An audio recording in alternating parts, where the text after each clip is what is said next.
Let's talk a little bit about something that is facing the Congress. That is how to spend the money. Appropriations need to be taken care of. As you probably know, September 30th is the end of the fiscal year. And between now and then, there has to be a vote on raising the debt ceiling. We actually have to see how much money is going to be appropriated. And the House has to reconcile whatever it suggests with the Senate version. And now that we have a Democratic House and a Republican Senate, it could be some dicey moving. So let's talk with somebody who is a member of the Appropriations Committee in the House. Representative Grace Meng, who is a Democrat from New York's 6th Congressional District, is joining us. She is tweeting at Rep. Grace Meng. Congresswoman, thank you for being here today. Good morning, Tim. Thank you for having me. Where are the discussions on spending and appropriations for the bills? I mean, obviously, you've got some time, but everyone will be gone the month of August. So where do things stand as we sit today? Well, the House has already started considering legislation and passing bills as of this week. We will continue to do this throughout the next days and the next week when we come back.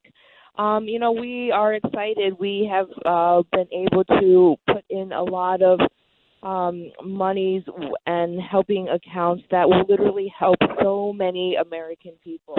It is really important to make sure that we are funding really important programs that help Americans, from early Head Start programs to Social Security. We started considering the first minibus, as they call it, this week, and again, we'll continue into the next week. And the minibus you're talking about, what would that cover?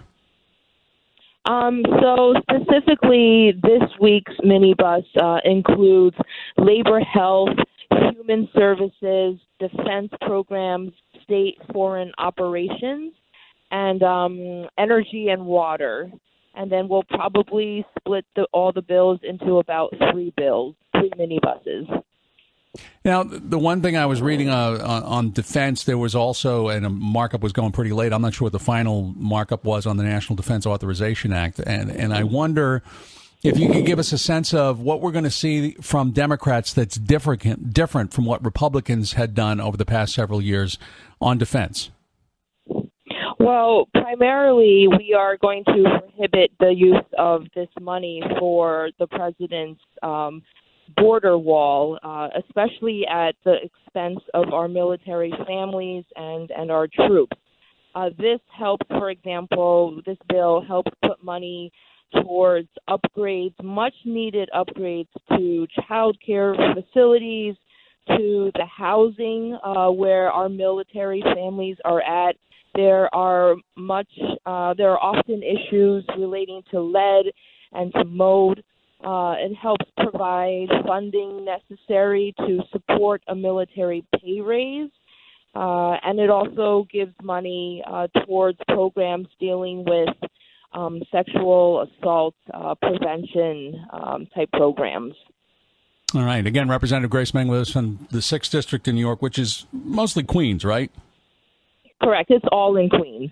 All in Queens. All right. I wanted to get your sense. You had written an op-ed in the New York Daily News the other day about Wilbur Ross. He's the Secretary of Commerce, the citizenship question to be put on the next census. And now the House, or the one committee, the Oversight Committee, has voted to hold him and the Attorney General in contempt. What is your problem with what the Secretary is doing? Well, we've heard a lot about the census. He has, from the beginning, whether it's on our subcommittee, CJS, Commerce, Justice, Science Subcommittee, or through other committees, been very hesitant and not been clear on providing materials.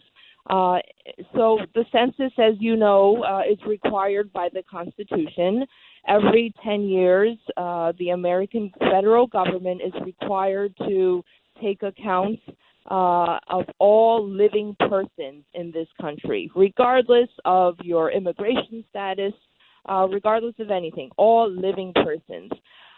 This is a question that we found out through recently revealed court documents that was manufactured for political reasons, and it was manufactured contrary to what Secretary Ross told me, for example, during our subcommittee hearing, was done with in accordance with people like Chris Kovac and Steve Bannon. And so we have a lot of problems. This was also a question that was touted by the president in a political email, asking people how much they would like it if a citizenship question was included in the next census. Questions like this usually new additions would take years, not just the barely 2 years that this administration has used to include this question, which would lead to a severe undercount in my home state of New York and lead to potential losses of billions of dollars for New York City families, but would impact negatively families across the country. There's no reason to ask for this question.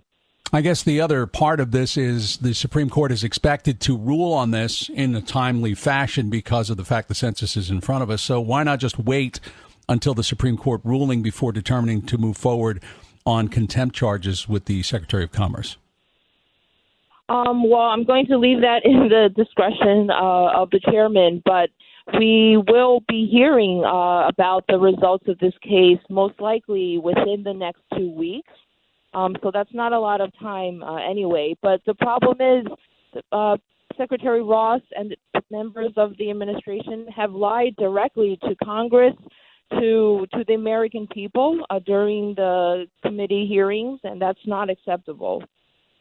Last question. This has to do with something the president said last night. You've probably heard it, but in case you hadn't, in an interview with George Stephanopoulos on getting foreign information, Oppo research, as he called it. If somebody called from a country, Norway, we have information on your opponent. Oh, I think I'd want to hear it. You want that kind of interference in our elections? It's not an interference. They have information. I think I'd take it. What was your reaction to that?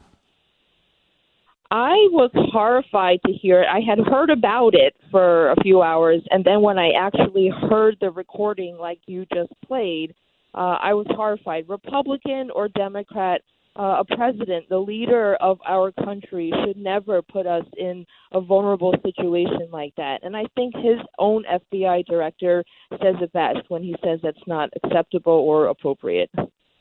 Have you ever had that kind of information offered to you? No, I have not. No, I'm just curious about how. Let the country know. Yeah. Representative Grace Meng, thank you for joining us on POTUS today. Thank you for having me.